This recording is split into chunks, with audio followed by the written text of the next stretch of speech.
చాలా దినాల నుండి మనం ప్రార్థన చేస్తూ ఉంటాం. కొన్ని సమస్యల కొరకు, కొన్ని బాధల కొరకు, కొన్ని కష్టాల కొరకు. అది వ్యాపార సంబంధమైన బాధలు కావచ్చు, కుటుంబ సంబంధమైన బాధలు కావచ్చు, లేదా వ్యక్తిగతమైన బాధలు కావచ్చు. ఏదైనా అది సమస్య అయినా కష్టమైనా ఏదైనా మన ఇంటిలో చాలాసార్లు అది బాధ పెడతా ఉంటుంది. దానికోసం మనం చాలాసార్లు ప్రార్థన చేస్తూ ఉంటాం. దాని నిమిత్తం చాలాసార్లు మనము దేవుని మందిరంలో కన్నీరు కారుస్తూ ఉంటాం. ప్రభా, ఈ సమస్యను తీసే ప్రభా, ఈ కష్టాన్ని తీసే ప్రభా, ప్రభా ఇదిగో నాయన ఈ బలహీనతను తీసే ప్రభా, ప్రభా ఇదిగో తండ్రి ఈ యొక్క బాధను విడిపించు ప్రభా అని చాలాసార్లు మనము ప్రార్థన చేస్తూ ఉంటాం. జాగ్రత్తగా వినాలి. అయితే ఎన్నిసార్లు ప్రార్థన చేస్తున్నా కొన్నిసార్లు ఆ బాధలు బాధలుగానే ఉండిపోతూ ఉంటాయి, ఆ కష్టాలు కష్టాలుగానే ఉండిపోతూ ఉంటాయి, ఏంటి ఆ సమస్యలు సమస్యలుగానే ఉండిపోతూ ఉంటాయి. ఎందువల్ల ఇలా ఉండిపోతున్నాయో ప్రార్థించే వాళ్ళకి అర్థం కాదు. నేను చాలా దినాల నుండి ప్రార్థన చేస్తున్నాను కదా, నా భర్త కొరకు మారాలని, నా భర్త మారడం లేదేంటి. నేను చాలా దినాల నుండి ప్రార్థన చేస్తున్నాను కదా, నా పిల్లలు మంచి త్రోవలో నడవాలని, ఏంటి ఎంతసేపు నా పిల్లలు మంచి త్రోవలో నడవడం లేదేంటి. ఎన్నో దినాల నుండి ప్రార్థన చేస్తున్నాను కదా, ఇది నాకు వ్యాపారం చేయాలని, ఈ వ్యాపారం చేయలేకపోతున్నానేంటి. ఇలా చాలా సమస్యల కొరకు, బాధల కొరకు, ఉద్యోగాల కొరకు, ఏమండి చాలా అక్కర్ల నిమిత్తము, అవసరతల నిమిత్తము ప్రార్థన చేస్తూ ఉంటాం. కానీ కొన్నిసార్లు అవి అలాగే ఉండిపోతున్నాయి, వాటికి సమాధానము రావడం లేదు. జాగ్రత్తగా గమనించినప్పుడరా ప్రతి సమస్యకు పరిష్కారం ఉంటుంది ఉండదా. ఒక తాళం కప్ప ఉందనుకోండి, ఖచ్చితంగా తాళం కప్పకి ఆ తాళం కప్ప తయారు చేసేవాడు ఏం పెడతా చెప్పండి, తాళం పెడుతుంది. అవునా కదా. ప్రతిదానికి సమస్యకి పరిష్కారం అంటే ఈ లోకంలో ఏదీ లేదు. అలాగే నీ ప్రార్థనకు, నీ ప్రార్థన అనే సమస్యకు, నీ కష్టం అనే సమస్యకు, నీ ఇబ్బంది అనే సమస్యకు కూడా పరిష్కారం ఉంది. తాళం వేస్తుంది కదా అని చెప్పేసి ఆ తాళంలో, ఆ తాళం కప్పులో ఏ తాళం అయితే పెడితే ఆ తాళం పెట్టేస్తామని చెప్పండి. ఏ తాళం పెడితే వచ్చేస్తుందో చెప్పండి. మీ బీరువా తాళం పోయింది, ఇప్పుడు ఏం చేస్తారు? తాళం కనబడలేదు, ఏం చేస్తారు? పక్కింటి అందరి దగ్గరికి వెళ్ళి అన్ని తాళ్ళు పట్టుకొస్తాం. దూరతుంది, అందులోనే దూరతుంది కానీ రాదు. దేవునికి స్తోత్రం చెప్పండి గట్టిగా. దూరతుంది కానీ రాదు. జాగ్రత్తగా గమనించండి పిల్లరా, ప్రార్థన చేసేటప్పుడు చాలా జాగ్రత్తగా ప్రార్థన చేయాలి. చాలాసార్లు మనం ఇక్కడ ఈ మందిరంకి వచ్చి ఏదంటే వ్యక్తిగతంగా నీ ఇంటి దగ్గర, నీ కుటుంబంలో, నీ గదిలోకి వెళ్ళి ప్రార్థన చేస్తావు చాలాసార్లు. ప్రభా, ఈ విషయంలో నా పట్ల కార్యం చేయ ప్రభా, ఈ విషయంలో నా కుమారుడి పట్ల కార్యం చేయ ప్రార్థన చేస్తాం. ఎందుకో తెలియదు ఎంత ఏడ్చి ప్రార్థన చేస్తామో, ఎంత కన్నీరు కాచి ప్రార్థన చేస్తామో. కొంతమందికి అయితే చెల్లెలకి, అక్కలకి ఈ బట్టలు కూడా తడిసిపోతూ ఉంటాయి. కొంతమంది తమ్ములకి అయితే దుఃఖం ఆగదు, చాలా ప్రార్థన చేస్తారు. వాళ్ళు అనుకుంటారు ఖచ్చితంగా దేవుడు నా ప్రార్థన విన్నాడు అనుకుంటారు. కానీ ఎందుకో తెలియదు ఆ ప్రార్థన సమాధానము రావట్లేదు. ఎందుకు రావట్లేదంటే నా ప్రియ దేవుని బిడ్డరా, బైబిల్ గ్రంథంలో కొన్ని విషయాలు మనం జాగ్రత్తగా గమనించినట్లయితే, ఈ లోపాలు మనలో ఉంటే వీటిని మనము సరి చేసుకుంటే ఖచ్చితంగా మన ప్రార్థనకు మనము సమాధానం పొందుకుంటాము. దేవునికి స్తోత్రం చెప్పండి గట్టిగా. హల్లెలూయా. ఒక్కొక్క విషయాన్ని ఒక 4-5 విషయాలు చెప్తాను. ఈ విషయాలన్నీ జాగ్రత్తగా వినండి.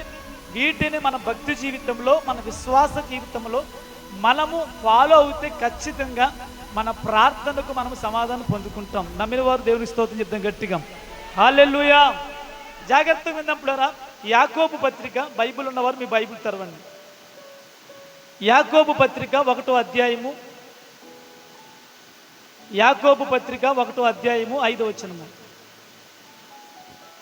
మీలో ఎవరికైనాను జ్ఞానము కొదువుగా ఉన్న ఎడల అతడు దేవుణ్ణి అడగవలెను, అప్పుడది అతనికి అనుగ్రహింపబడును. ఆయన ఎవరిని గద్దింపక అందరికీ ధారాళముగా దయచేయువాడు. ఈ విషయం జాగ్రత్తగా గమనించు. అయితే అతడు ఏమాత్రమును సందేహింపక విశ్వాసముతో అడగవలెను. దేవునికి స్తోత్రం. జాగ్రత్త, నా వైపు చూడండి బిడ్డరా. ఇక్కడ యాకోబు గ్రంథకర్త అంటున్నాడు, మీలో ఎవరికైనాను జ్ఞానము కొదువుగా ఉన్న ఎడల అతడు ప్రార్థన చేయాలి. ఆ జ్ఞానము ప్లేస్లో మీరు ఏదైనా పెట్టుకోండి, మీ సమస్య పెట్టుకోండి, మీ కష్టం పెట్టుకోండి, ఏదైనా. ఎగ్జాంపుల్కి ఒక మాట చెప్తున్నాడు, మీలో జ్ఞానము కొదువుగా ఉన్న ఎడల అతడు దేవుణ్ణి అడగవలేను. అయితే అడిగే విధానము కూడా చెప్పాడు అక్కడ. చాలా జాగ్రత్తగా గమనించాలి. అడిగే విధానము చాలా రకాలు. బిడ్డ తల్లిని అడిగే విధానంలో చాలా రకాలు ఉంటాయి. అమ్మ ఐస్ క్రీమ్ వెళ్ళిపోతుంది, నాకు ఐస్ క్రీమ్ కొనవంటే తండ్రి అంటాడు కొంటానులే అంటాడు. అవునా కదా? కొంటాడా? కొండ. కానీ ఒక్కొక్కడు అడుగుతాడు. ఎలా అడుగుతాడు చెప్పండి? ఎలా అడుగుతాడు? మామూలుగా అడగడం మాట్లాడు, కింద మీద దొర్లేసి ఏంటి ఇవ్వకపోతే ఆ పొందుకోవడానికి ఏం చెయ్యాలో చేస్తాడు. మొత్తానికి తండ్రి అంటాడు, రే నువ్వు ఆపురా నాయన, కొంటాను అని చెప్పేసి కొనడం మొదలు పెడతాడు. అంటే అడిగే విధానంలో చాలా తేడాలు ఉన్నాయి. ఇక్కడ యాకోబు పత్రిక రాసిన యాకోబు గారు అంటున్నాడు, ఎలా అడగాలంట? అయితే అతడు చదవాలి. అయితే అతడు ఏమాత్రమును సందేహింపక విశ్వాసముతో అడగాలి. దేవునికి స్తోత్రం. విశ్వాసముతో అంటే నువ్వు అడిగినది పొందుకుంటున్నాననే విశ్వాసముతో అడగాలి. చాలాసార్లు మనం ప్రార్థన చేస్తాం, ప్రభువా నా కొడుకును మార్చయ్యా, నా తాగుబోతు భర్తను మార్చయ్యా అని చెప్పి ప్రార్థన చేస్తాం. సముద్రంలో వ్యాపారం ఉంటుంది, సముద్రంలోని వ్యాపారం కొరకు ప్రార్థన చేస్తాం, ప్రభువా ఈ నెలలో అందరికీ చేపలు పడ్డాయి ప్రభా, మా బోటికి అసలు ఒక్క చేపైనా పడలేదు ప్రభా అని బాధతో వచ్చి ప్రార్థన చేస్తాం. బాధతో వచ్చి ప్రార్థన చేసిన వెంటనే ఈ మెట్లు దిగి కిందకి వెళ్తాం. కిందకి వెళ్ళంటే ఎవడో వస్తాడు, ఏమైనా పడుతున్నాయంటే ఏమంటాం? మా 5-6 వ్యాపారం ఎక్కాడు, ఒక చేపనా పట్టలేదు, ఇదిగో ఏడకి వెళ్ళారు, ఇప్పుడైనా పడతాయో పడవో? అర్థమైంది మీకు? ఇదిగో ఏట్లో ఉన్నారు, రేపు దిగుతారు, పడతాయో పడవో కూడా తెలీదు అంటాం. ఇక్కడ నువ్వు ఏమని ప్రార్థన చేస్తావు? ఇక్కడ ఏమని ప్రార్థన చేస్తావు? చేపలు పడాలని ప్రార్థన చేస్తావు. అదే నేను అంటాను, ప్రతిరోజు నువ్వు ప్రార్థన చేస్తావు. ఏమని ప్రార్థన చేస్తావు? నీ భర్త మారాలని ప్రార్థన చేస్తావు, నీ కొడుకు మారాలని ప్రార్థన చేస్తావు, నీ కుటుంబం బాగుండాలని ప్రార్థన చేస్తావు. కానీ ఎవరైనా వచ్చినప్పుడు నువ్వు అంటావు, అమ్మ మీ ఆయన మాట అంటే ఆ తాగిపోతున్న మాట అండి. రోజు నువ్వేమని ప్రార్థన చేస్తున్నావు? ప్రభువా నా భర్తను మార్చయ్యా, ఆ తిరుగుబోతు కొడుకును మార్చయ్యా, ప్రభువా నా కుటుంబాన్ని చక్కదిద్దయ్యా. నువ్వు చక్కదిద్దే దేవుడు అయ్యా, నువ్వు మార్చే దేవుడు అయ్యా, నువ్వు కార్యం చేసే దేవుడు అని ప్రార్థన చేస్తావు. ప్రార్థన అయిపోయినట్టే పై మాటలు ఉంటే ప్రార్థనకి నీ మాటకి అస్సలు పొంతననేది ఉండటం లేదు. దేవునికి స్తోత్రం చెప్పండి గట్టిగా. జాగ్రత్తగా గమనించంటారా, మన ప్రార్థనకు సమాధానం ఎట్లా ఉండాలంటే మరలా నీ నోటి వెంబట అవిశ్వాసముతో కూడిన వేరొక మాట రాకూడదు. దేవునికి స్తోత్రం చెప్పండి గట్టిగా. హల్లెలూయా. నువ్వు ఏదైతే అడుగుతున్నావో అది ఖచ్చితంగా కూడా జరుగుతుందని విశ్వాసముతో ప్రార్థన చేయాలి. మనం అలా ప్రార్థన చేయము. నీకు తెలుసు ప్రార్థన ఒకటి చేస్తాం, మన వరకు వచ్చేసరికి ఏమంటాం చెప్పండి? ఏమో అక్క, జరగదో ఇల్లేలక్క, చేపలు పడతాయో పడవో, అపనమ్మకం. ఏ నమ్మకం చెప్పలే? నమ్మకం అపనమ్మకం ఉంటే నీ జీవితంలో ఎప్పుడూ కూడా ఏ కార్యము ఏ అద్భుతము కూడా జరగదు. బైబిల్లోనే రాయబడి ఉంది. ఈ మాట చెప్పింది నేను కాదు, సాక్షాత్తు యేసుక్రీస్తు వారు చెప్పారు. మూగ దయ్యము పెట్టిన ఒక వ్యక్తిని యేసుక్రీస్తు వారి దగ్గర తీసుకొని వస్తే బైబిల్ గ్రంథంలో మార్కు సువార్త 9వ అధ్యాయంలో ఉంటుంది. ఈ మూగ దయ్యం పెట్టిన వ్యక్తిని యేసుప్రభు తీసుకొచ్చినప్పుడు యేసుప్రభు వారు కొండ మీద ఉన్నారు. ఆయన కొండ మీద ఉన్నప్పుడు ఈ మూగ దయ్యం పెట్టిన వ్యక్తిని తన తండ్రి తీసుకుని వచ్చి శిష్యులతో మాట్లాడు, అయ్యా ఇదిగో నా కుమారునికి మూగ దయ్యం పెట్టింది, ఇదిగో నా కుమారుని ఈ దయ్యంను విడిపించమంటే శిష్యులందరూ ప్రార్థన చేస్తారు, కానీ ఆ దయ్యము పోదు. ఆ దయ్యం పోకపోతే నా ప్రియ దేవుడు చాలా బాధపడతారు. ఈలోగా యేసుప్రభు వారు కొండ మీద నుండి కిందకు వస్తారు. కొండ మీద కిందకు వచ్చినప్పుడు ఆయన అడుగుతాడు, అయ్యా ఇదిగో నా కుమారునికి మూగదయ్యం పట్టింది, ఎక్కడైతే పడుతుందో అక్కడ వీడు పడిపోతున్నాడు, అక్కడ అగ్నిలోను నీళ్ళలోనూ పడిపోతున్నాడు అని చెప్తాడు. యేసుక్రీస్తు వారు అంటారు, బాబు ఎప్పటి నుంచి ఈ దయ్యం పట్టిందంటే అక్కడ తండ్రి అంటాడు, అయ్యా బాల్యము నుండి ఈ దయ్యం పట్టిందయ్యా, బాల్యం నుండి వీడు ఈ రోగంతో ఈ బాధతో బాధపడుతున్నాడయ్యా, ఈ దయ్యంతో బాధపడుతున్నాడయ్యా అని చెప్పేసి ఆ తండ్రి బాధతో చెప్తాడు. బాధతో చెప్తే అప్పుడు ఆ తండ్రి, అయ్యా ఇదిగో నీకు చేతనైతే ఆ మాట చదవండి, 9వ అధ్యాయము 24 వచ్చింది 23 వచ్చింది చదవండి. మార్కు సువార్త.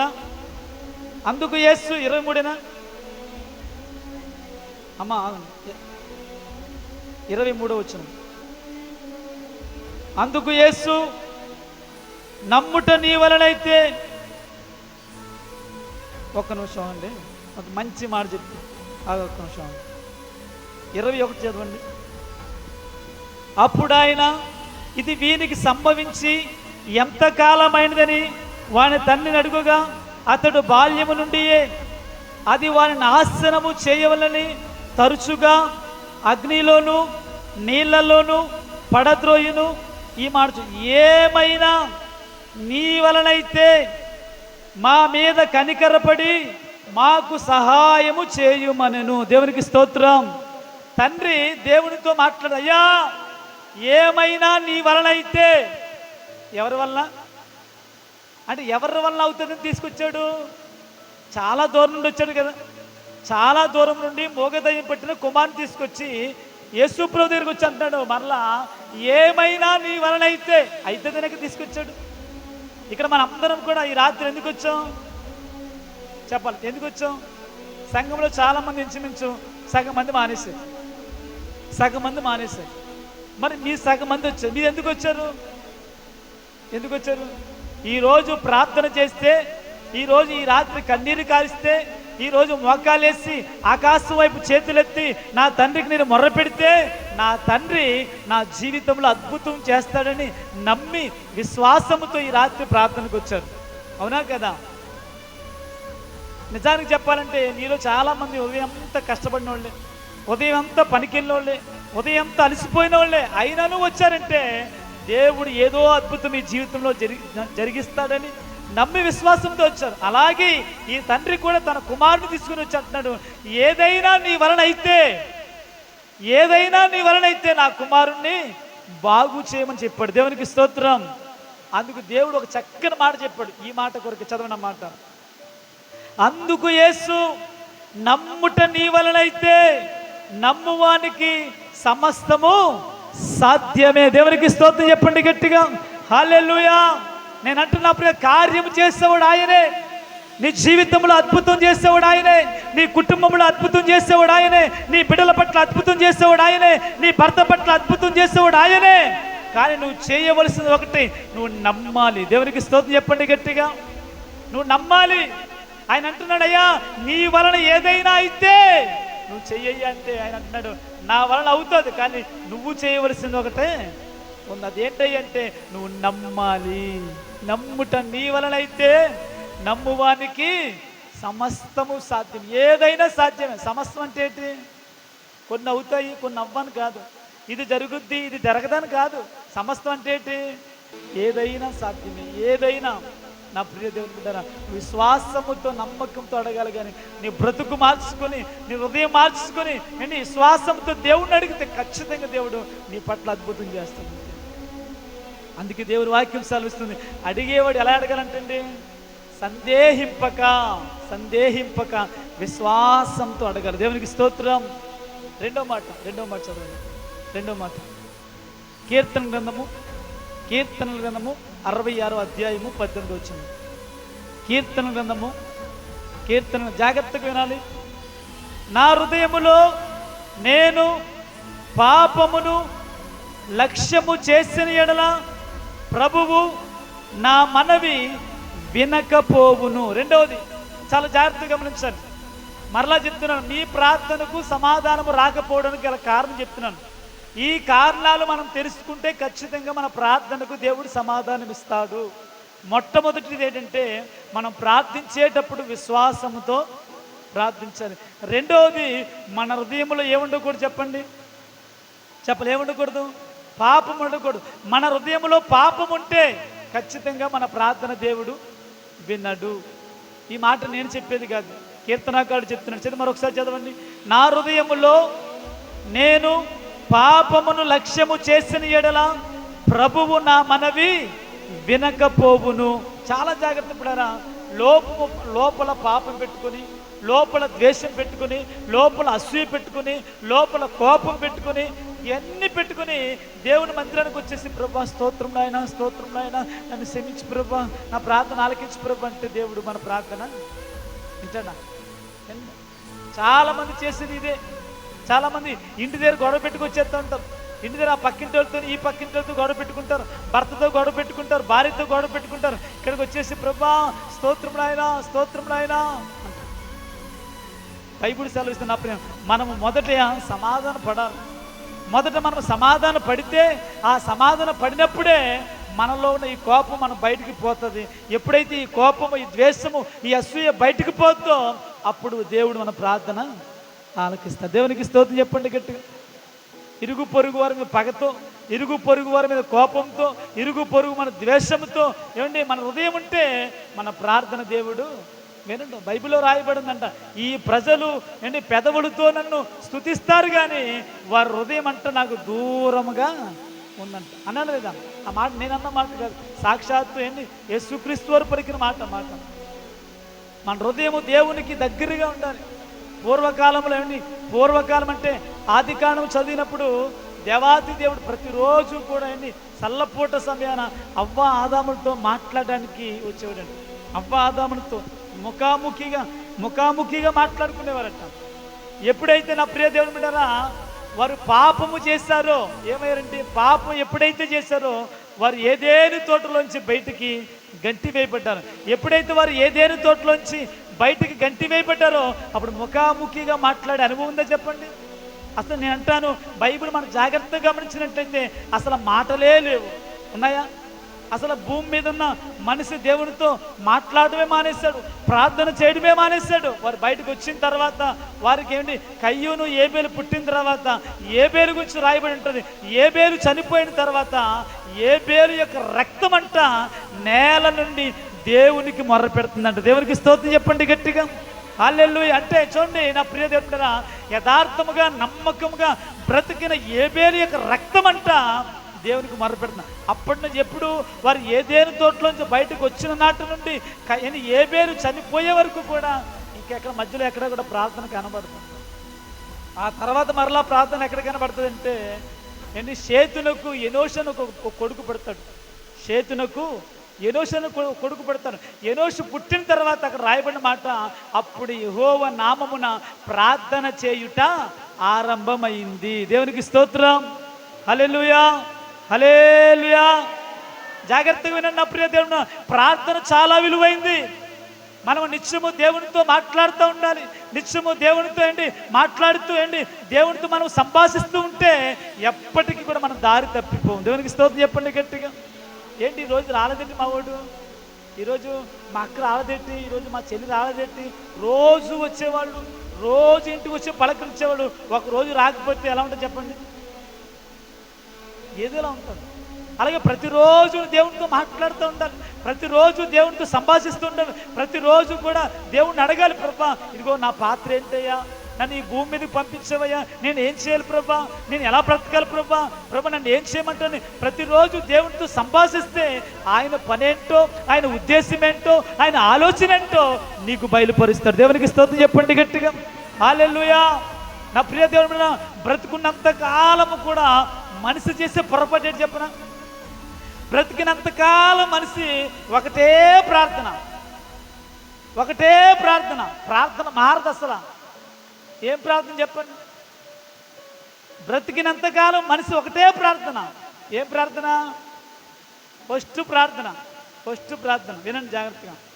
పెళ్ళి అవ్వాలి ప్రభా, తండ్రి పెళ్ళి అయిపోవాలి ప్రభా, పెళ్ళి అయిపోవాలి ప్రభా. అమ్మయ్య పెళ్ళి అయిపోయింది. ఇప్పుడు పెళ్ళి అయిన దగ్గర నుండి మళ్ళీ ప్రార్థన ఏంటి? ప్రభా అర్జెంటుగా ఒక మగోడిని ఇచ్చి ప్రభా ఫస్ట్ మగోడిని ఇచ్చేస్తే ఆ తర్వాత ఎవరైనా ఒకటే ప్రభా. మొన్న హాస్పిటల్కి వెళ్తే ఆడపిల్ల పుట్టిందనుకో, ఆడపిల్ల పుడితే వాళ్ళు తెగ బాధపడిపోతున్నారు, చాలా బాధపడిపోతున్నారు. మరి అదేంటో తెలియదు, ఏమో అంత బాధపడిపోతున్నారంటే ఆవిడ అంటుంది, అది కాదండి ముందు మగోడు పుట్టేస్తే తర్వాత ఎవరైనా ఒకటే కదా, ముందు ఎవరు పుట్టేయాలంట? ముందు మగోడు పుట్టేయాలంట, తర్వాత ఎవరు పుట్టినా ఒకటేనంట. జాగ్రత్తగా వినప్పుడైనా మగాడైనా ఆడాడైనా ఎవరైనా నీ కడుపున నీ ఇంటిలో పెరగాలంటే అది దేవుని సంకల్పం లేకుండా ఎవరు మన ఇంట్లో పుట్టరు. నమ్మిన వారు గట్టిగా చెప్పలు కొడదాం. హల్లెలూయా, హల్లెలూయా. ఒక ఆడబిడ్డ నీ ఇంటిలో పుట్టాలన్నా, మగబిడ్డ నీ ఇంటిలో పుట్టాలన్నా అది దేవుని సంకల్పం. అర్థమవుతుంది నా మాట? దేవుని చిత్తము లేకుండా ఒక మనిషి భూమి మీదకి రాలేడు. ఈరోజు మనిషి ఎలా తయారంటే పెళ్లి కాకముందు పెళ్ళవ్వాలి ప్రార్థన చేస్తాడు. పెళ్ళైన తర్వాత బిడ్డలు పుట్టాలి ప్రభా, బిడ్డలు పుట్టాలి ప్రభా అని బిడ్డల కొరకు ప్రార్థన చేస్తాడు. బిడ్డలు ఇచ్చిన తర్వాత మరలా ఏమైనా ప్రార్థన చేస్తాడు, ప్రభా బిడ్డను ప్రభా ఎల్కేజీలో జాయిన్ చేసాం ప్రభా, ఎల్కేజీలో ఈడే ఫస్ట్ వచ్చేయాలి. ఎవడు ఫస్ట్ వచ్చేయాలా? ఈడే ఫస్ట్ వచ్చేయాలి. ఎల్కేజీ అయిపోద్ది, యూకేజీలో కూడా ఈడే ఫస్ట్ వచ్చేయాలా. యూకేజీ అయిపోద్ది, 3వ తరగతి, 4, 5, 6, 7, 8, 10th క్లాస్కి వచ్చేస్తాడు. 10th క్లాస్ వరకు కూడా ఏం ప్రార్థన? మరలా ఈడే ఫస్ట్ వచ్చేయాలి. వీడు ఫస్ట్ వచ్చేస్తాడు. ఇంటర్మీడియట్, ఎంసెట్లో ర్యాంక్ వీడికి వచ్చేయాల. ఎంసెట్ ర్యాంక్ వచ్చేస్తే ఇంజనీరింగ్, సివిల్ ఇంజనీరింగ్, మెకానికల్ ఇంజనీర్లు ఉంటాయి. వీడికే వచ్చేయాలి. వీడికి వచ్చేసిన తర్వాత మరలా వీడికి మరలా మొదటి ప్రార్థన ఏంటి? ప్రభా వీడికి ఏమైపోవాలి? మరలా పెళ్ళి అయిపోవాలి. జాగ్రత్త గమనించండి, మనిషి ప్రార్థన ఎప్పుడూ కూడా తన స్వలాభం కొరకే, తన సొంత కార్యక్రమాల కొరకే, తన సొంత ఉద్దేశాల కొరకే. కానీ ఎప్పుడైనా ఏ రోజైనా ప్రభా నన్ను ఈ భూమి మీదకి పంపించేవయ్యా, 60-70 సంవత్సరాలు ఆయుష్ ఇచ్చేవయ్యా ప్రభా, నీ కొరకు నేను ఏది చేయలేదయ్యా, నాకు ఇన్ని చేస్తున్నావు కదయ్యా, అడిగితే ఇన్ని ఇస్తున్నావు కదా ప్రభా, నీ కొరకు ఏదైనా చేయమని చెప్పయ్యా అని అడిగామా మనము?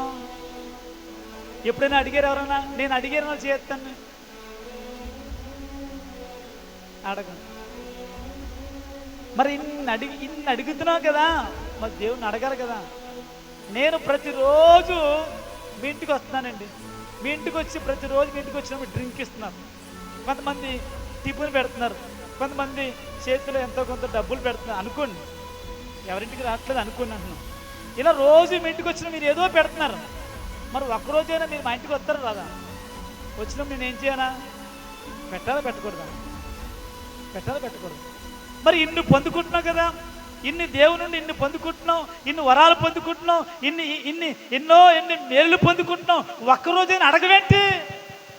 ఒక్కరోజైనా ప్రభా నాకు బిడ్డలు ఇచ్చావు ప్రభా, నా బిడ్డలు ఏం చేయమంటావు ప్రభా, నా కొడుకుని ఇచ్చావయ్యా, నా కొడుకుని ఏం చేయమంటావు, నా కూతుర్ని ఇచ్చావయ్యా, నా కూతుర్ని ఏం చేయమంటావు, నీ సేవలో నీ పరిచర్లో నా కొడుకును వాడుకోవయ్యా అని ఎప్పుడైనా అడిగావు మనం?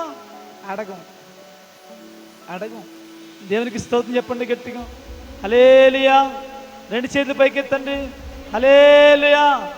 బైబిల్ గ్రంథంలో రాయబడిన ప్రతి ఒక్కరూ కూడా వారి సొంత కార్యక్రమాలే చూసుకుంటున్నారంట. ప్రతి ఒక్కరూ కూడా వారి సొంత పనులు చూసుకుంటున్నారంట. కానీ దేవుని పనులను చూసేవారు ఉన్నారా చెప్పండి? లేదు. ఈరోజు భారము తక్కువైపోయిందండి. ఈరోజు ఏం తక్కువైపోయింది చెప్పండి? భారం. ఏం భారం? ఏ భారం తక్కువైపోయింది? దేవుని పట్ల భారం తక్కువైపోయింది, సువార్త పట్ల భారం తక్కువైపోయింది. ప్రకటించేవారు లేరు, దేవుని వాక్యాన్ని చెప్పేవారు లేరు, చెబుతానన్నా సరే ప్రోత్సహించేవారు కూడా ఉన్నారేంటి? నేను చెప్తానండి అన్నవాళ్ళని చాలా సంఘాలు మనం చూస్తున్నాం. నేను వాక్యం చెప్తానంటే చాలా సంఘాలు పాస్టర్ గారు నువ్వు చెప్తావా? చెప్పించాలి బాబు, కూర్చో చెప్పేదంటే ట్రైనింగ్ అయిపోయినట్టే. వీడికి పిలుపుందా? నువ్వు చెప్తానంటే పిలుపుందా అంటారు చాలామంది. నేను అంటాను పిలుపు కావాలా? పిలుపు బైబిల్ గ్రంథంలో రాయబడింది. ఇదిగో దేవుడు ఎప్పుడో పిలిచాడు అని, భారం మోసుకున్న సమస్త జనులు ఆయన రమ్మన్నాడు. అంతేకాదు మత్తయి సువార్త, కాబట్టి మీరు వెళ్ళి సమస్త జనులను శిష్యులుగా చేయండి, సువార్త ప్రకటించమని చెప్పాడు దేవుడు. పిలుపు ఎప్పుడో ఉంది, కానీ పిలుపు లేదని చాలామంది ఏం చేస్తారు చెప్పండి? చాలా మందిని తొక్కేస్తున్నారు. మీరు వెళ్ళరు అని చెప్పండి, వెళ్ళేవారిని వెళ్ళనివ్వరు. దేవునికి స్తోత్రం చెప్పండి గట్టిగా. బైబిల్ గ్రంథం చదవండి. ఇప్పుడు పాత నిబంధన గ్రంథంలో ఇశ్రాయేలు యొక్క వంశాన్ని చదవండి మీరు. జ్యేష్ఠుడు ఏ కుటుంబంలోనైనా జ్యేష్ఠుడు పుట్టాడా వాడిని ఎవరికి ప్రతిష్ఠించాలి? దేవునికి ప్రతిష్ఠించాలి. దేవునికి స్తోత్రం చెప్పండి గట్టిగా. నీ కుటుంబంలో 2-3 ఉన్నారా? ఒక్కని దేవుని పరిచర్యకు తొయ్యాల. నీ కుటుంబంలో ఇద్దరున్నారా?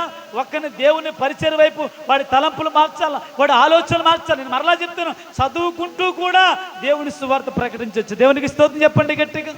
జాబు చేస్తూ కూడా నీ యొక్క ఆఫీసులో నువ్వు ఎక్కడైతే ఉద్యోగం చేస్తున్నావో ఆ ప్రాంతంలో నువ్వు దేవుని సువార్త చెప్పొచ్చు. ఒక్క బైబిల్ పట్టుకొనే వెళ్ళిపో అక్కర్లేదు. బైబిల్ పట్టుకొనే అనేక ప్రాంతాలు వెళ్ళిపోక్కర్లేదు. నువ్వు ఉన్న ప్రాంతంలో కూడా దేవుడికి సాక్షిగా బ్రతకాలి. దేవునికి స్తోత్రం, హల్లెలూయా. నా ప్రియ దేవుని బిడ్డారా, జాగ్రత్తగా గమనించండి. ఎంతసేపు మన ప్రార్థన ఎలా వెళ్ళిపోతుంది చెప్పండి? ప్రభు అదీవి ఇదీవి లదీవి, బిల్డింగి తెప్పి బోటి, ఇదే మన ప్రార్థన. జాగ్రత్తగా గమనించిన ద్వారా మన ప్రార్థన విధానం మారాలి. మన ప్రార్థన విధానం మారాలి. ప్రభా, నీ కొరకు నన్ను ఏం చేయమంటావయ్యా? నీ సేవ కొరకు నన్ను ఏం చేయమంటావు? మీకు తెలుసా? కేఎఫ్సి అన్నారా? కేఎఫ్సి చెప్పండి, ఏం చెప్పండి? చికెన్. అవునండి, కేఎఫ్సి చికెన్ ఎంతమంది తిన్నారు? తినే ఉంటారులే, చేతి తట్టట్లేదు. చాలా బాగుంటుంది. తినకపోతే ఒకసారి తినండి. చాలా ఎందుకు చెప్తానంటే, ఎందుకు తినమంటానంటే కేఎఫ్సి చికెన్ వెనకాల ఒక పెద్ద చరిత్ర ఉంది. ఈ కేఎఫ్సి ఓనరు తనకు వచ్చిన ఆదాయంలో డబ్బు కోసం చెప్తున్నాను అనుకోకండి. నేను డబ్బుకు ప్రాముఖ్యత ఎందుకు చెప్తున్నానంటే, ఆయన తనకు వచ్చిన ఆదాయంలోనంట 60% ఎంతండి అంటే 60%, అది 100లో 60 రూపాయలంట దేవుని సేవకి, దేవుని పరిచయకి, దేవుని సేవ ఎవరైతే చేస్తారో వాళ్ళకి ఇచ్చేసేవాడంట. ఎవరైనా సువార్తకి వెళ్తుంటే, అయ్యా ఈ డబ్బులు ఉంచండి అయ్యా. ఎవరైనా దూర ప్రాంతము వాక్యం చెప్పడానికి వెళ్తూ ఉంటే, అయ్యా ఈ డబ్బులు ఉంచండి అని చెప్పేసి దేవుని పరిచయకి ఇచ్చేసేవాడంట. అతని దగ్గర పనిచేసేవాళ్ళు అనేవారట, ఏవయ్యా నీకు వచ్చిన ఆదాయంలో 60% ఇచ్చేస్తే నువ్వు ఎలా బ్రతుకుతావు? నీ పిల్లల్ని ఎలా పోషించుకుంటావు అంటే ఆయన అన్నాడంట, ఇదిగో నాకు ఆయుష్ ఉన్నప్పుడే, నాకు ఆదాయం వస్తున్నప్పుడే దేవుని కొరకు నేను నా సంపాదన వాడబడాలి. నేను చనిపోయిన తర్వాత నాదంటూ ఏమీ ఉండదు. దేవునికి స్తోత్రం చెప్పండి గట్టిగా. నేను చనిపోయిన తర్వాత చెప్పుకోవడానికి ఏది ఉండదు. ఇదిగో నేను చేస్తున్న ఈ పరిచర్యే, నేను ఇస్తున్న ఈ యొక్క సహాయమే నా దేవుని రాజ్యంలో నన్ను నిలబెడతా. దేవునికి స్తోత్రం చెప్పండి గట్టిగా, హల్లెలూయా. నా ప్రియ దేవుని బిడ్డ, దేవుని కొరకు మనం వాడబడాలి, దేవుని కొరకు మనం ఉపయోగపడాలి. జాగ్రత్త, మనం ట్రాక్ మార్క్ చాలా దూరం పోయాం. దేవునికి స్తోత్రం చెప్పండి గట్టిగా. ప్రార్థించేప్పుడు ఎలా ప్రార్థించాలి చెప్పండి? హృదయంలో పాపము లేకుండా ప్రార్థించాలి. హృదయంలో పాపం ఉందనుకోండి, దేవుడు వింటాడా? ఏంటో పగ ఉందనుకో వింటాడా? ఒక ఆవిడ ప్రార్థన చేస్తున్నాడు, ప్రభా పెళ్ళి ఆగిపోయిందయ్యా. ఏమాగిపోయిందంట? పెళ్ళి ఆగిపోయిందయ్యా, పెళ్లి జరగాలంటే 1,00,000 రూపాయలు కావాలయ్యా అంటుందంట. ప్రార్థన చేస్తుందంట, అందరిని అడుగుతుందంట. జాగ్రత్తగా గమనించాలి. ప్రార్థన చేస్తుందంట, ఊరందరిని అప్పడుతుందంట. ప్రభా అందరిని అడుగుతుందంట. ఒక ఆవిడంట ఇస్తానందంట. మరలా ఇంటికి వచ్చి ప్రార్థన చేయాలి, ప్రభా నీకు వందనాలయ్యా. ఆవిడ ఇస్తానందయ్యా, ప్రభా నీకు వందనాలయ్యా, ఇచ్చేటట్టు సహాయం చెప్పి ప్రార్థన చేస్తున్నాను. మరలా సాయంత్రం వెళ్ళిందంట, అమ్మా 1,00,000 రూపాయలు ఇస్తాను ఇవ్వమ్మా అంటే ఆవిడందంట, ఇస్తానన్నాను కానీ ఇప్పుడు ఎవరో అంటుందంట. ఏమందంట? ఇస్తానన్నాను కానీ ఇప్పుడు ఎవరో అందంట. చాలా బాధపడిపోయిందంట. చాలా ప్రభా ఏంటి ప్రభా, ప్రార్థన చేస్తే ఎల్లడిగాను, ఎల్లడిగితే ఇస్తానంది, మరలా ఇప్పుడేమో ఇవ్వనంటుంది ఏంటి ప్రభా? చాలా బాధపడి పాస్టర్ గారి దగ్గరికి వచ్చిందంట. పాస్టర్ గారి దగ్గరికి వచ్చి పాస్టర్ గారితో బాధపడి చెప్పాము, పాస్టర్ గారండి ఫలానా ఎల్లయ్యమ్మండి 1,00,000 రూపాయలు ఇస్తానందండి, ఇవ్వలేదండి. ముందు ఇస్తానందండి, ఇప్పుడు ఎల్లడిగితే ఇవ్వలేదండి అన్నంట. అప్పుడు పాస్టర్ గారు అన్నంట, అమ్మా ఈ మధ్యకాలంలో ఏదైనా ఎవరితోనో గొడవ పెట్టుకున్నావా అని అడిగేటంటే, ఎవరు చెప్పండి? ఎవరు? పాస్టర్ గారు. ఈ మధ్యకాలంలో ఎవరితోనో గొడవ పెట్టుకున్నావంటే, ఎవరితో గొడవ పెట్టుకోలేదండి, నేను ఎవరితో పెద్దగా గొడవ పెట్టుకోనండి అందంట. జాగ్రత్తగా ఆలోచించమ్మా. ఎందుకో దేవుడు ప్రేరేపణతో మాట్లాడుతున్నాడు. నీ ప్రార్థన సమాధానం ఖచ్చితంగా వస్తుంది. ఎందుకు రాదు? ఇంత కన్నీటితో ప్రార్థన చేస్తున్నా కదా, ఇంత బాధపడి ప్రార్థన చేస్తున్నా కదా, ఎందుకు రాదు? ఈ మధ్యకాలం ఎవరితోనో గొడవ పెట్టుకున్నావా అని అడిగాడండి. అప్పుడు ఆవిడందంట, అయ్యగారండి మొన్నేనండి మా తోడుకోడలతో గొడవ పెట్టుకున్నానండి. మరి వెళ్ళి మాట్లాడేవంటే, దాన్నో నా జీవితంలో క్షమించనండి అంత. ఏముందంట? నా జీవితంలో క్షమించనండి. అసలు ఆ గొడవ ఏంటో తెలుసా అయ్యగారు మీకు? ఆ గొడవలోనండి ఎంత మాట ఉందండి, ఎంత మాట ఉందంట, ఎంత మాట ఉందండి. నేనా సచ్చిన దాన్ని క్షమించను అంటే ఎంత కోపం ఉందో లోపల, లోపల ఎంత పగ ఉంది. బైబిల్ సెలవిస్తుంది, కోపము పాపముతో సమానము. దేవునికి స్తోత్రం చెప్పండి గట్టిగా. కోపపడుడు కానీ ఉందా బైబిల్లో? కోపపడుడు కానీ పాపము చేయదంటే కోపము చాలా ప్రమాదం. ఫాస్ట్గా అంటే అమ్మ ఆ ₹1,00,000 నీ దగ్గరికి రావాలంటే ముందు నీ లోపల ఉన్న కోపాన్ని బయటికి తీసే. వెళ్ళమంటే పాటగారు అలా కాదు, ఆ రోజు అసలు దాందే తప్పు, దాందే తప్పు, ఫాస్ట్గా దాందే తప్పు అయినా నువ్వు వెళ్ళి క్షమాపణ అడుగు. ఎందుకంటే నీ లోపల పాపం ఉంటే నీ పాపానికి సమాధానము పైనుండి రాదు. మొత్తానికి ఏదో విధంగా వెళ్ళిందంట. ఎవరి దగ్గరికి? తోటుకోళ్ళ దగ్గరికి వెళ్ళిందంట. తోటుకోళ్ళ దగ్గరికి వెళ్ళి ఇదిగో ఇలాగే కదా అంటారు, ఇదిగో ఎవరమ్మా అని చూస్తున్నాను, నిన్నే ఎవరు, ఇదిగో వచ్చింది అంటుందంట. అవునా కదా? సర్వసాధారణంగా గొడవ పనులు సామాన్య కలవరండి. లోపల పగలు ప్రతీకారాలు. చెప్పాలంటే ఏమండి, ఈ పగలు ఎలా ఉంటాయంటే, ఈ ప్రతీకారాలు ఎలా ఉంటాయి? ఆడు గుళ్ళోకి వెళ్తాడు అని చెప్పండి, ఈయన గుళ్ళోకి వెళ్తాడు, ఆయన పాటలు పాడతాడు, ఈయన పాటలు పాడతాడు, ఆయన వాక్యం చెప్తాడు, ఈయన వాక్యం చెప్తాడు. వాక్యం చెప్తారు కానీ మరలా వాక్యంలో ప్రేమ గురించి చెప్తారండి. వీళ్ళు ఎంత గొప్పలంటే ప్రేమ గురించి వాక్యాలు చెప్తారు కానీ ఆడు కనబడితే మాత్రం వందనాలు కూడా చెప్పడం. ప్రేమ గురించి చెప్తాడు కానీ ఆ ఇంట్లో ఎవరైనా చచ్చిపోతే మాత్రం పలకరించడానికి వెళ్ళడం. ప్రేమ గురించి చెప్తాడు కానీ ఆ ఇంట్లో ఎవరైనా బలహీనంగా ఉంటే బాగున్నావని అన్నానికి వెళ్ళడం. పైగా ఎవరయ్యా అంటే వీళ్ళు దేవుని వాక్యం చెప్పే బోధకులు, బైబుల్ పట్టుకుని దేవుని మందిరానికి వెళ్ళే క్రైస్తవులు. ఎవరు చెప్పండి? ఎవరు చెప్పండి? క్రైస్తవులు. నేను అంటాను, దేవుని పేరు భుజముపై వేసుకుని దేవుని పేరుకి రిపేరు తెచ్చే క్రైస్తవులు. దేవునికి స్తోత్రం చెప్పండి గట్టిగా. అంటుంది, ఇదిగో వచ్చింది బాబు, బయటకు వచ్చింది. ఏమేంటి ఇలా వచ్చు అంటుంది. ఇంక తప్పదు, పాస్టర్ గారు మాట్లాడమన్నాడు, అవసరం. వెళ్ళింది, అక్క నన్ను క్షమించక్క, ఆ రోజు పొరపాటున మాట్లాడేశాను అందంట. అంతే. ఇలా ఎప్పుడైతే అందో లోపల నుంచి తోడుకొని వచ్చి ఊరుకోక్క, ఆ రోజు తప్పు నాదే అందంట. దేవునికి స్తోత్రం చెప్పండి గట్టిగా. నేనంటే ఇప్పుడరా ఒక్క అడుగు మనం ముందుకేస్తే అవతలలో 10 అడుగులు వేస్తారు. దేవునికి స్తోత్రం చెప్పండి గట్టిగా. మనం తగ్గాలి. బైబిల్ సెలవిస్తుంది, తనను తాను తగ్గించుకున్నవాడు హెచ్చింపబడిన. దేవునికి స్తోత్రం చెప్పండి గట్టిగా. ఎప్పుడైతే ఈవిడ వెళ్ళిందో ఆటోమేటిక్గా ఆవిడంది, అంత మాట అనుకు, ఆ రోజు తప్పు నాదే. ఏడు సంగతి? పిల్లకి పెళ్లి కుదిరింది. వచ్చే ఆ 2 వారాల్లో ఆ యొక్క మ్యారేజ్ డేట్ పెట్టేస్తాం. డబ్బుల కోసం తిరుగుతున్నాను. పలానా ఎల్లయ్యమ్మని, మన ఊరి చివరి ఉంది కదా, ఆ ఎల్లయ్యమ్మని డబ్బులు అడిగాను. అక్క చూడక్క, మొన్నటి వరకు ఇస్తానని చెప్పి ఇప్పుడేమో ఇవ్వనం చూడక్క, చాలా బాధ ఎత్తుందక్క అంటే, అది ఎందుకు ఇవ్వదాం, ముందు ఇంటికి వెళ్ళాను. అది ఎందుకు ఇవ్వదాం, నువ్వు ముందు ఇంటికి వెళ్ళానంట. ఇంటికి వెళ్ళిపోయిందంట. ఇంటికి వెళ్ళిపోయిన తర్వాత నా ప్రియదేవుడు జరిగిన సంఘటన చూడండి ఎంత విచిత్రం అంటే, వెంటనే తోడుకోళ్ళు ఎల్లయ్యమ్మ దగ్గరికి వెళ్ళిందంట. ఏమే మా తోడుకోళ్ళకి డబ్బులు ఇస్తానని చెప్పేవంట, ఇప్పుడు ఇవ్వనన్నావంట, ఎందుకు ఇవ్వనన్నావంటే, అప్పుడు ఎల్లయ్యమ్మందంట, అక్క నువ్వు కదా అక్క. అప్పుడు ఎల్లయ్యమ్మందంట, అదేంటక్క నువ్వు నేను ఫ్రెండ్స్ కదా. ఏంటంట, నువ్వు నేను ఫ్రెండ్స్ కదా, నేను దానికి డబ్బులు ఇస్తే నువ్వు ఫీల్ అవుతావని, నువ్వు నాతో మాట్లాడవని ఇవ్వకుండా తొక్కు పెట్టానక్క, నువ్వు అనక్క నేను ₹1,00,000 చేతులు ఎట్టేస్తానక్క అన్నాడు. దేవునికి స్తోత్రం చెప్పండి గట్టిగా. జాగ్రత్తగా గమనించినప్పుడు కోపము కొన్నిసార్లు మనకు సమాధానము రాకుండా సమాధానాన్ని ఆపేద్ది. దేవునికి స్తోత్రం చెప్పండి గట్టిగా. హల్లెలూయా. పగతో రగిలిపోతున్నావా? కోపముతో రగిలిపోతున్నావా? అసూయతో రగిలిపోతున్నావా? నేను చెప్తున్న దైవజనుడికి ఈ రాత్రి పగ నీలో ఉంటే, నువ్వు ఎంతటి బిషప్ అయినా, నువ్వు ఎంతటి రెవరెండ్ అయినా, నువ్వు ఎంత బోధకుడు అయినా, పెద్ద సింగర్ అయినా, యాక్టర్ అయినా, ఎవడవైనా పరలోకపు గేటు కూడా తొక్కలేవు. దేవునికి స్తోత్రం చెప్పండి గట్టిగా. హల్లెలూయా. అవునా కదా? మా పాస్టర్లో కొంతమంది ఉంటారు, మేము ఇలా నడిచి వెళ్తూ ఉంటాం, రికార్డ్ అవుతుంది అయినా పర్వాలేదు, ఇలా వెళ్తూ ఉంటాం, వాళ్ళకి వందనాలు చెప్తూ ఉంటాం, ప్రైజ్ అంటే అలా పోతూ ఉంటాడు. చాలా విచిత్రంగా ఉంటుంది. అంటే వాళ్ళ ఆలోచన ఏంటంటే, మాది పెద్ద సంఘము, ఏంటంట మాది పెద్ద సంఘము, మా చర్చిలో 1000 మంది ఉంటారు, మా చర్చిలో పాటలు పాడేవాడు సింగర్లు.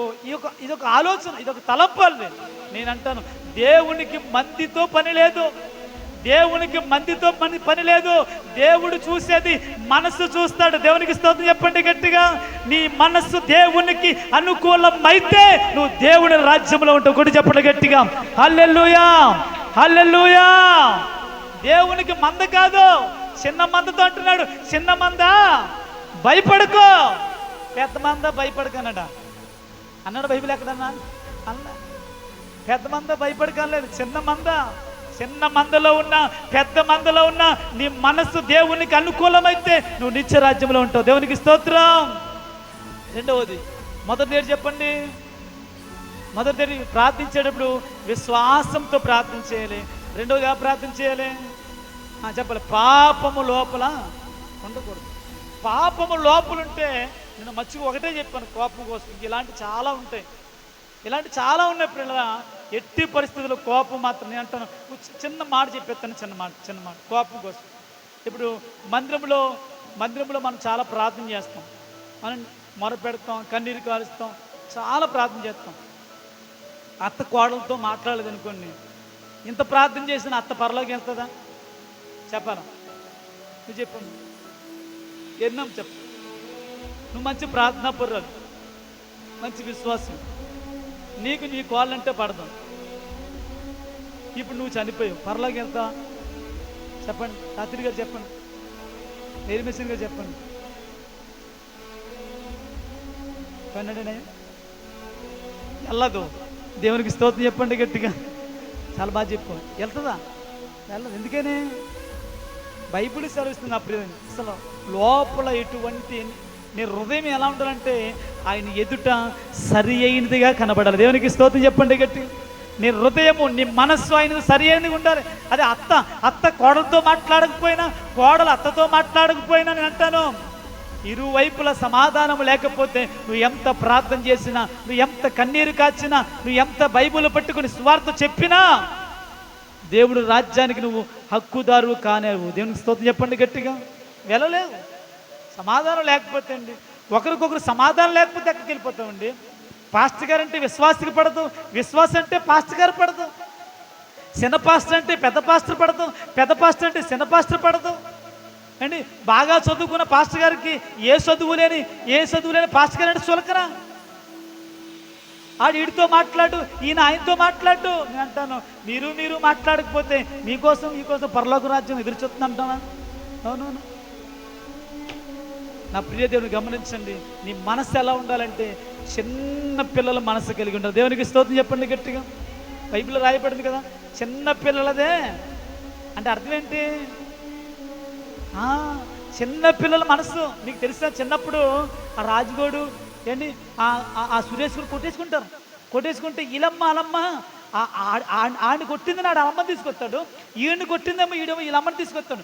ఈలమ్మ అలమ్మ జిత్తులట్టుకొని ఓ అమ్మ రాలిపోను, ఊడిపోను, తగలాడిపోని బూతులు, నానా బూతులు తిట్టుకొని అది అలసిపోయి ఇంటికి వెళ్ళి మజ్జిగ తాగి పడుకుంటుంది. ఈవిడ అలసిపోయి ఇంటికి వెళ్ళి డ్రింక్ తాగి ఈవిడ పడుకుంటుంది. తెల్లారలేదు చూడండి ప్రియరా, మళ్ళీ ఈ సురేష్ గౌడు రాజుగౌడు మళ్ళీ క్రికెట్ ఆడుకుంటారు. రాత్రి ఈలమ్మ కొట్టేసుకుంది, రాత్రి ఈలమ్మ పొట్లాడుకొని ఆవిడ మజ్జిగ తాగి పడుకుంటే, ఈవిడ డ్రింక్ తాగి పడుకుంటే, పొద్దున్నే వీళ్ళు అక్కడ ఏమాడుకుంటున్నారు? క్రికెట్. అంటే వీళ్ళు ఎవరు చెప్పండి? చిన్నపిల్లలకి పగలుండవు, చిన్నపిల్లలకి ద్వేషాలు ఉండవు, చిన్నపిల్లలకి అసూయలు ఉండవు. నువ్వు క్రైస్తవ బిడ్డగా, నువ్వు క్రైస్తవురాలువైతే, నువ్వు దేవుని బిడ్డవైతే, నీలో పగ ప్రతీకారం ఉంటే నువ్వు దేవుని బిడ్డవు ఎప్పటికీ కాలేవు. గమనించండి పిల్లరా. ఇది రెండో మాట. మూడో మాట చదవండి. మూడో మాట ముగించేస్తాం, చాలా టైం అవుతుంది. మూడో మాట లోకసువార్త 18వ అధ్యాయం 10వ వచనం. త్వరగా లోకసువార్త. ప్రార్థన చేయుటకై దేవాలయములకు వెళ్ళిరి. వారిలో ఒకడు పరిసయుడు, మరి ఒకడు సుంకరి.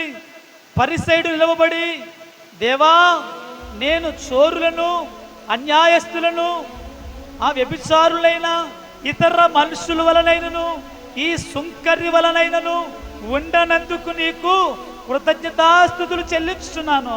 వారానికి 2 మార్లు ఉపవాసం చేయొచ్చు, నా సంపాదన అంతటిలో 10వ వంతు చెల్లించుతున్నానని తనలో తాను ప్రార్థన చేయుచుండెను. చాలా పర్యాయములు మనము ఈ వాక్యము విన్నాము. అయినను మరలా దేవుడు మనతో మాట్లాడుతున్న మాట జాగ్రత్తగా వినండి. 2 వ్యక్తులు ఎక్కడికి వెళ్ళారంట? నా వైపు చూడు. అమ్మ ఎక్కడికి వెళ్ళారమ్మా? డిమార్ట్కి వెళ్ళారా? 2 వ్యక్తులు ఎక్కడికి వెళ్ళారు చెప్పండి? డిమార్ట్కి వెళ్ళారు. డిమార్ట్కేనా ఎస్ఆర్ఎంటీగా? చెప్పండి ఎక్కడికి? దేవాలయానికి వెళ్ళారు. గుర్తుపెట్టుకోండి అప్పుడు దేవాలయానికి వెళ్ళిన వారిలో కూడా ఇద్దరిలో కూడా ఏం తేడా కనపడడం జాగ్రత్త గమనించండి. ఒక ఆయనేమో ప్రార్థన, ప్రభా నేను ఎంత విశ్వాసమో నీకు తెలుసుకోదు ప్రభా, నేను ఎంత ప్రార్థన పడ్డాను. జాగ్రత్త గమనించండి. సంఘాలలోనూ ఇది కనబడతా ఉంది, సంఘాల్లో ఇది కనబడతా ఉంది. నా ప్రియ దేవుడు, ఇది కనబడితే గుర్తుపెట్టుకోండి, ఖచ్చితంగా నువ్వు దేవుని దృష్టిలో నువ్వు వేషధారివే. ఖచ్చితంగా నీ ప్రార్థన ఎలా అంటే నా ప్రియ గుర్తుపెట్టుకోండి, నీ ప్రార్థనలో గర్వం కనబడతా ఉంది. ఈయన అంటున్నాడు, ప్రభా నేను వారానికి 2 మార్లు ఏమంటున్నాడంట ఉపవాసం. చెప్పాలా ప్రార్థన చెప్పాలా? దేవుడికి తెలుదా? మళ్ళీ అది ఎలాగా వినబడేటట్టు, ప్రభా నేను వారానికి 2 మార్లు ఉపవాసం ఉంటున్నాను ప్రభా, నా యొక్క ఆస్తిలో ఏమిస్తున్నాను? 10వ భాగం ఇస్తున్నాను ప్రభా, వ్యభిచారుల వల్ల నేను లేను ప్రభా, వ్యభిచారుల వల్ల నేను లేను ప్రభా, ఈ సోర్ల వల్ల నేను లేను ప్రభా. ప్రార్థన చేస్తున్నాడు కానీ వాళ్ళతో వీళ్ళతో ఏం చేస్తున్నాడు? పోల్చుకుంటున్నాడు. జాగ్రత్త గమనించుకుంటున్నారా? ఎప్పుడైనా గుర్తుపెట్టుకోండి, నువ్వు ప్రార్థన చేసాడు ప్రభా నేను పాపిని ప్రభా అని ప్రార్థన చేయాలి తప్ప, నేను ఆ ఇళ్ళ లేను, నేను ఈ ఇళ్ళ లేను, నేను ఆ పిల్ల లేను, నేను ఈ కుర్రోళ్ళ లేను. దీన్ని ఏమంటారంటే పోలిక. అంటే పోలిక చెప్తున్నావంటే వాడికంటే నువ్వు బాగున్నావని ఎవరితో చెప్తున్నావు? చెప్పలే, ఎవరితో చెప్తున్నావు? నేను అంటాను, నువ్వు దేవుడితో చెప్పవలసిన పని లేదు. దేవునికి తెలుసు నువ్వు ఎంత ప్రార్థన చేస్తున్నావు, దేవునికి తెలుసు నువ్వు ఎంత ఏడుస్తున్నావు, దేవునికి తెలుసు నువ్వు ఎంత కన్నీరు కాలుస్తున్నావు, దేవునికి తెలుసు. ఆయన చూసే దేవుడు. దేవునికి స్తోత్రం చెప్పండి గట్టిగా. నా ప్రియ ఈ వ్యక్తి గర్వము నిండుకొని అంటున్నాడు, నేను చోర్ల వల్ల లేను ప్రభా, నేను అన్యాయస్తుల వల్ల లేను ప్రభా, నేను వ్యభిచారుల వల్ల లేను ప్రభా. ఆఖరికి మళ్ళీ ఎవరితో పోల్చేసుకుంటున్నాడు? పక్కన ఒకడున్నాడు సొంకరే. ఆ రోజుల్లో సొంకర్లు అంటే పాపులతో పోల్చేవారు, ఎందుకంటే వాళ్ళు వడ్డీ వ్యాపారాలు ఎక్కువ చేసేవారు, ముక్కు పిండి వసూలు చేసేవారు. అందుకనే ఆడు వచ్చాడు రా బాబు అనేవారు, అంత భయంకరంగా పోల్చేవారు. అందుకని ఈ సొంకరి దేవాలయానికి వచ్చి ప్రార్థన చేస్తున్నాడు. నా ప్రియ దేవుని బిడ్డరా, రాయబడిన మాట, ఆకాశం వైపు కన్నులెత్తుటకైనను ధైర్యం చాలకన్నాడు, పాపినైనా చెప్పండి ఏమన్నాడు చెప్పండి? పాపినైనా నన్ను కరుణించుము. దేవునికి స్తోత్రం చెప్పండి గట్టిగా.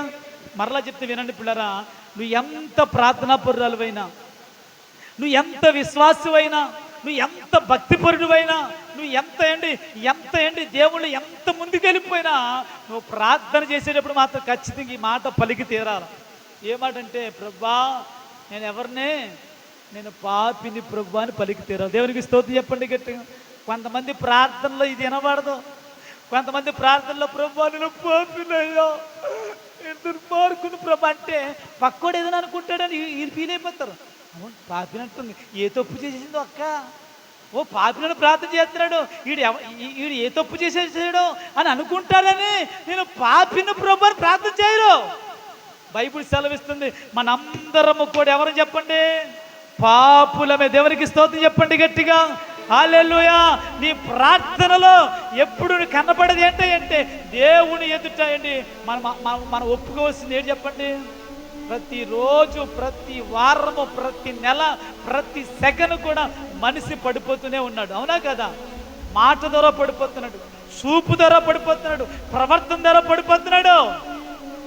బైబిల్ సెలవిస్తుంది ప్రతి మనుషుడు పాపే. నేను పరిశుద్ధుడిని అన్నావా, నువ్వు ఎంతలో కాలేసినట్టు? పప్పులో కాలేసి దేవుడిని నువ్వు అవమానపరిచినట్టు. అర్థమైందా? మన ప్రార్థనలు ఏం కనబడి చెప్పండి? ప్రభా నేను పాపిని ప్రభా. అందుకనే భక్తులు పాటల్లో కూడా పాటలు రాసేటప్పుడు కూడా ఆ పాటల్లో వారు పలికిన మాట తెస్తా. ఒక ఆయన అంటాడు, ఒక ఆయన నేను పాపులలో ప్రధాన పాపిని అన్నాడు. దేవునికి స్తోత్రం చెప్పండి గట్టిగా. ఒక భక్తుడు ఏమన్నాడు? నేను పాపులలో ప్రధాన పాపిని అన్నాడు. మరొక ఆయన అన్నాడు ఏంటి? మరొక ఆయన పాపులందరినీ ముందు పెడితే అందరికంటే ముందు నేనే ఉంటాను అన్నాడు. అంటే అర్థం ఏంటి? ప్రధాన పాపిని ఒప్పుకోవడానికి సిగ్గుపడకూడదండి. కొంతమంది ఈ మాట అనడానికి సిగ్గుపడిపోతూ ఉంటారు. నేను మంచి ప్రార్థనా పరుడండి అనండి. ఈ జబ్బలు ఈ భుజాలు వచ్చి పొక్కలు గుద్దేసుకుంటాయి. వీడు ప్రార్థనా పరుడు అంటే అదే అని చెప్పండి. వీడు పాపి అంటే నేను పాపినా అంటాడు. నువ్వు పాపి అంటే నువ్వు తగ్గించుకో. అవును, నేను పాపినే, ఒకప్పుడు నేను ఘోర పాపిని. దేవునికి స్తోత్రం చెప్పండి గట్టిగా.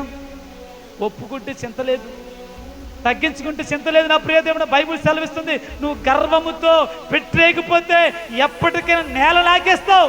నెబుకద్నెజరు వలె. దేవునికి స్తోత్రం చెప్పండి గట్టిగా. నువ్వు తగ్గించుకున్నావా, దావీదు వలె హెచ్చింపబడతావు. నువ్వు తగ్గించుకున్నావా, యోసేపు వలె హెచ్చింపబడతావు. నువ్వు గర్వంతో విర్రవీగిపోయావా, నెబుకద్నెజరు ఏం చేయండి చెప్పండి?